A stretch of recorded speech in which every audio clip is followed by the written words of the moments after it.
3 months into my backyard garden, the lessons that are changing everything. 3 months ago, this was just an idea. Today, it's becoming a living system. But what I've discovered is that growing food isn't just about planting vegetables. It's about designing an ecosystem where every component supports the other. And because of what I've learned over the past 3 months, I've had to make important adjustments that are shaping the future of this project. Greetings to everyone. This is Kondos from Inkarhi. It's Time. Inkarhi It's Time is a movement for change, empowerment, and transformation. Our mission is simple: to inspire people to move from dependence to self-reliance through the 4 pillars of the Inkarhi model of self-reliance: food production, local economy, skills and education, entrepreneurship. Today, I want to share the progress I've made, the lessons I've learned, and why I believe every family should consider building its own self-reliant system. Planning the entire system matters. When I started this journey, my focus was simply on growing vegetables. But I quickly realized that a successful backyard project needs proper planning. Because this same property is also my home, I had to think carefully about where everything should go. I've now designated space for the crop production area, the compost area, the future greenhouse and nursery, the fish pond, the chicken coop, storage facilities, and proper pathways between the garden beds. Without proper planning, expansion becomes difficult. Compost is the heart of my organic farming. One of my biggest realizations is that healthy soil produces healthy food. That's why I'm investing time in building my own compost instead of depending on chemical fertilizers.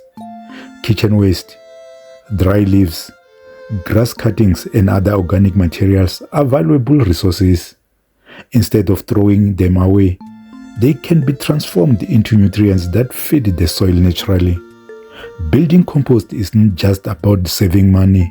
It's about creating a sustainable cycle that improves soil year after year. Pests don't wait.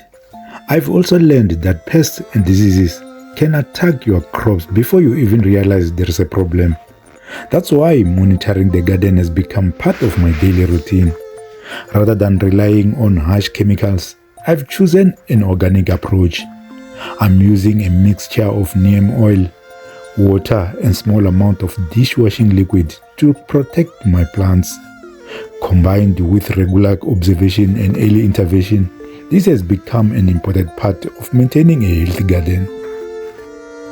Companion planting makes a difference. I've also been learning about companion planting.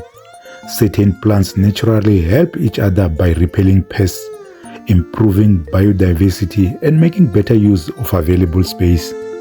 The more I study nature, the more I realize that nature already provides many of the solutions we need. Continuous monitoring is non-negotiable.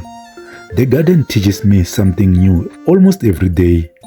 Some crops grow faster than expected. Others struggle.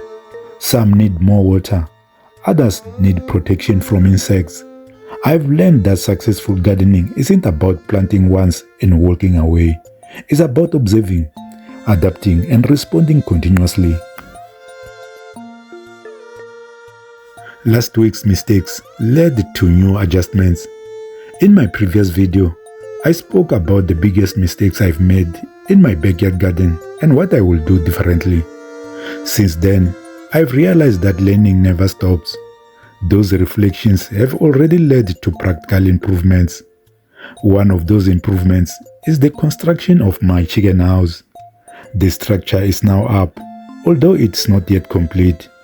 The long-term vision is to integrate chickens into this self-reliant system, where they contribute manure for compost while also providing eggs and potentially meat.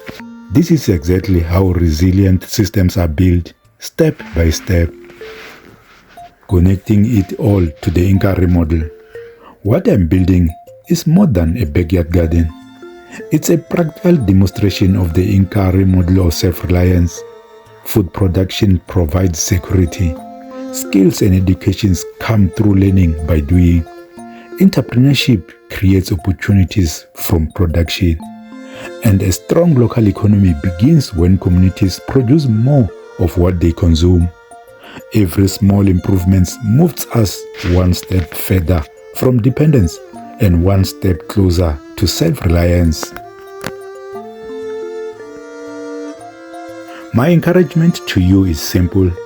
Don't wait until you have the perfect land, the perfect budget, or the perfect knowledge.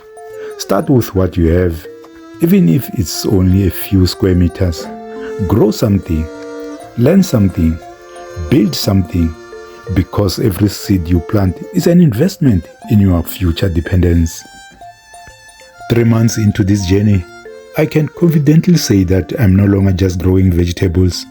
I'm building systems, I'm building knowledge, I'm building resilience, and most importantly, I'm building a practical example of what self-reliance can look like for ordinary families.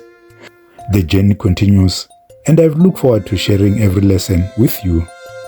If you enjoyed this video and found it valuable, please like, comment, and share with your family and friends.